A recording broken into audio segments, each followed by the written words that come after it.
الحمد لله وكفى وسلام على عباده الذين اصطفى أما بعد فأعوذ بالله من الشيطان الرجيم بسم الله الرحمن الرحيم وذكر فإن الذكرى تنفع المؤمنين صدق الله العظيم. محترم صدر مجلس و معزز اساتذہ اکرام اور ملت کے باشعور و پرعزم نوجوانوں، آج میں آپ حضرات کے سامنے دینی مدارس کی اہمیت و افادیت پر نقشائی کی اجازت چاہتا ہوں.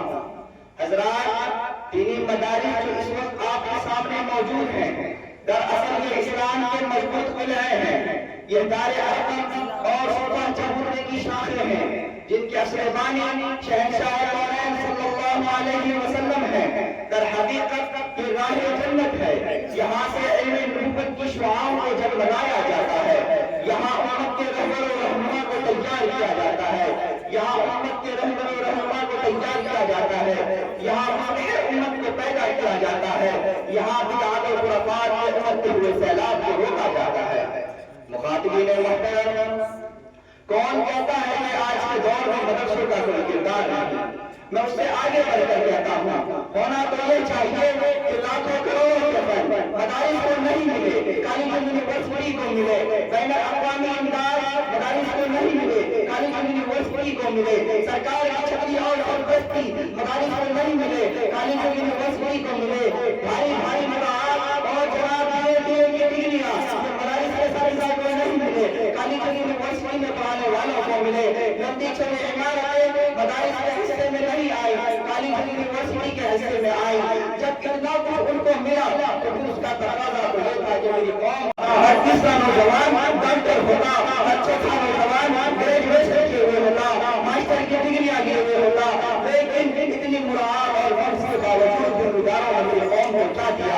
وہ رزلٹ آپ کے سامنے موجود ہے. لیکن اس کے مد مقابل ان مدرسوں کی چٹائیوں پر بیٹھ کر ان ملا لوگوں نے ایک میٹھی آٹے کی بھیک مانگی ہے، زکات کے چند ٹکڑے جمع کیے ہیں، فطرانہ مانا ہے، تمہارے گھروں پہ جا جا کر ان سے قربانی کی کھانے مانگی ہے، زمانے کے گانے سنے ہیں، لوگوں کے تنقید و حالات کا مقابلہ کیا ہے. تمہارے اسکول کے گیٹ پر کھڑے ہونے والے ایک سے بھی کم تنخواہی ہے. عزیزان گرامی، کسی نے ان کو ملا کہا، کسی نے دہشت گرد کہا، کسی نے انتہا پسند کہا، کسی نے دریا نوز کہا، کسی نے 14 صدی کے پرانے لوگ کہا، کسی نے جدید دور کے تقاضوں سے ناآشنا کہا، کسی نے سوسائٹی کے معاملات میں انہم کہا. الغرض جتنے ہیں اتنی باتیں لوگوں کے تانے سن کر تلقین سن کر حالات کے چمکوں کو برداشت کر کے لوگوں سے مٹھی مٹھی چندے کی بھیک مانگ کر اس ملا نے اور اس ملا نے آج ایک پوری قوم کو کیا کیا وہ رزلٹ آپ کے سامنے موجود ہے.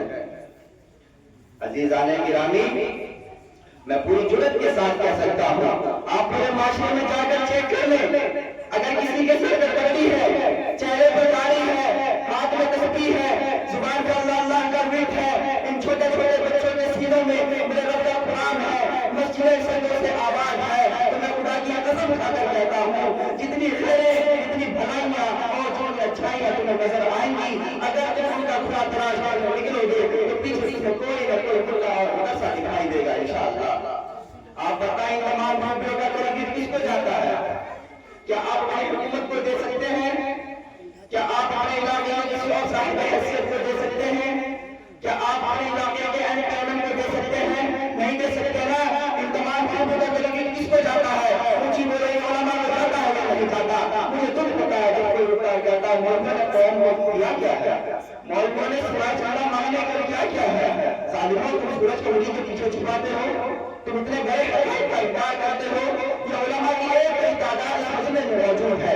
آپ کو اپنے علاقے کا یہ مدرسہ ہے. ہمیشہ میں نے بڑی بات کیا ملا اور مدرسے کو بڑی بندہ تنقید کرتا نظر آتا ہے اس نے اپنی زندگی میں کبھی مدرسے میں قدم نہیں رکھا ہو. وہ سوشل میڈیا سے وہ فیس بک اور یوٹیوب کی کلپ دیکھ کر وہ ایک بڑوں کے تجزیے سن کر اللہ اور مدارس کے بارے میں دینے کے لیے رائے قائم کر لیتے ہیں. ارے بابا یہ ہم مدارس ہے، اس میں لا الہ الا اللہ الحی القیوم کی تصدیق ہوتی ہے.